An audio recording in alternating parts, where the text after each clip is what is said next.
Si je ne prends que la situation du Mali en particulier par rapport au succès qui a été obtenu à Kidal, qui est une des régions du Mali qui pendant 10 ans n'était pas sous contrôle de l'État, malgré la présence importante de forces internationales françaises comme celle des Nations Unies, et que l'État malien, avec ses investissements, le renforcement des capacités et les partenariats que nous avons développés nous ont permis aujourd'hui de faire en sorte que non seulement Kidal revienne dans le giron de l'État malien, aujourd'hui l'État malien contrôle l'ensemble de son territoire national. Ça, c'est un fait. Aujourd'hui, dans beaucoup de localités, y compris au Mali, certains groupes terroristes, ou en tout cas certains terroristes, viennent même se rendre aux autorités. Et si on regarde le niveau d'ensemble de sécurité dans la région,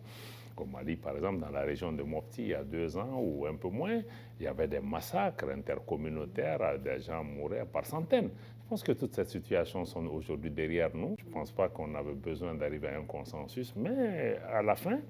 je pense que notre message principal, c'était que vraiment ce qui est en cours est beaucoup plus sérieux que les gens ne pensent. Et quand je me réfère aux conclusions du modérateur, je pense qu'il a accepté avec nous qu'il vaut mieux que les acteurs extérieurs regardent avec un plus grand sérieux ce qui se passe au niveau de l'espace de l'Alliance des États du Sahel, parce qu'il est profond, parce qu'il est sérieux, et qu'il est bon qu'on puisse vraiment l'analyser